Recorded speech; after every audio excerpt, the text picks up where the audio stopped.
सो दोस्तों स्वागत करते हैं आप सभी का अपने YouTube channel engineer Suresh Sharma पे। आज है हमारा day 20 of 160 days of problem solving. अच्छा डिस्कस इसमें क्या कर लेंगे हम पहले तो इसके कई सारे आंसर्स भी मिलेंगे, ठीक है। बट हमारा जो सबसे पहला आंसर हम लॉजिक बनाते हैं वो इसके हिसाब से बनाते हैं कि मान लो कि हमें सबसे पहला क्वेश्चन हमारा ये दिया हुआ है strings rotation of each other. You are given two string of equal length S1 and S2 that asks us to check if S2 is rotated version of the string S1 और not. ठीक है, तो S2 rotated version S1 का है कि नहीं। It means कि जो S1 है हमारा A B C D, अगर इसको रोटेट कर दिया जाए तो इसका रोटेटेड वर्जन तो ये हो जाएगा कि डी ए बी सी, ठीक है। एक हो जाएगा सी डी ए बी, ठीक है, और एक हो जाएगा बी सी डी ए, ठीक है। तो यही हो जाएगा। तो अब इसमें से ये वाला एस टू किसी से मैच करता है कि नहीं, इससे एस टू मैच कर देता है तो हो जाएगा, ठीक है। अब यही कंडीशन है, ठीक है। तो अब अगर हमें इसे मैच करना है तो सबसे नॉर्मल कंडीशन ये है कि सी पहला कैरेक्टर इसमें पूरे में ढूंढ लेते हैं या इसका पहला कैरेक्टर इस पूरे स्ट्रिंग में ढूंढ लेते हैं, जहाँ पे भी मैच करता है वहां से हम चेक कर लेंगे कि हमारा स्ट्रिंग पूरा कंप्लीट स्ट्रिंग एग्जिस्ट करता है कि नहीं। इससे थोड़ी कॉम्प्लेक्सिटी घट जाएगी, तो सबसे पहले हम चेक कर लेंगे सारे सारे मैच नहीं करना है, ठीक है।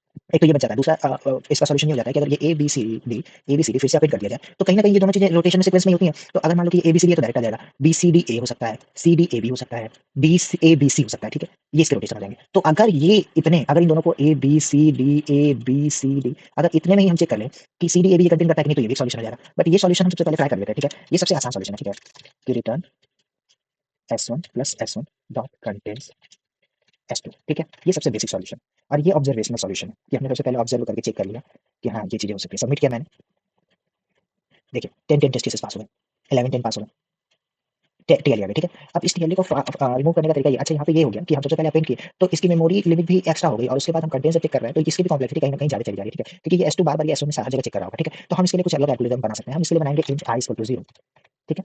और अब हम पहले कैरेक्टर के लिए चेक करते हैं, फॉर को चला लेते हैं, ठीक है। For i int i equal to 0, i is less than S2 dot length i positive, ठीक है। अब हम यहाँ पे क्या करेंगे, इफ, ठीक है, if S1 dot char at 0 अगर मैच करता है S1 dot char at 0, if it matches with S2 dot char at i, ठीक है।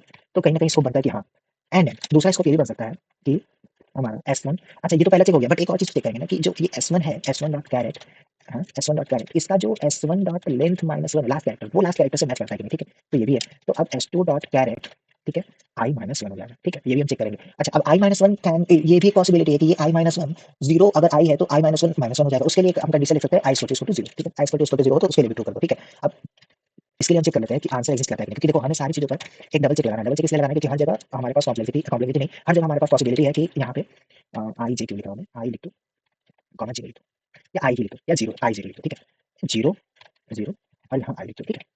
अब इसको अगर ये रिटर्न, अगर ये ट्रू कर देता तो रिटर्न ट्रू, एल्स चलता रहेगा रिटर्न फॉल्स, ठीक है। देखो ट्रिक सबसे बड़ी यही थी कि जब पहला कैरेक्टर मैच कर जाता है ना तो इमीडिएट चेक कर लो कि लास्ट कैरेक्टर जो मैच कर रहा है कि नहीं। अगर लास्ट कैरेक्टर मैच कर रहा है वो चेक नहीं करोगे तो मान लो कि पूरी की पूरी स्ट्रिंग मैच कर रही है बट लास्ट वाला कैरेक्टर मैच नहीं किया, उसकी वजह से कॉम्प्लेक्सिटी बढ़ जाएगी। तो क्यों ना हम उसे ही डायरेक्टली तुरंत उसी वक्त चेक कर लें, पहला और लास्ट चेक कर लेते हैं और उससे ये एक संभावना हो जाएगी कि अगर पहला और लास्ट सही है तो कहीं ना कहीं हमारे में गड़बड़ी बीच में आएगी और वो गड़बड़ी हम झेल सकते हैं, उसकी हम टाइम कॉम्प्लेक्सिटी एग्जिस्ट कर सकते हैं। बट अगर लास्ट वाला मिसमैच हो तो उसकी टाइम कॉम्प्लेक्सिटी हम सही नहीं सकते, ठीक है।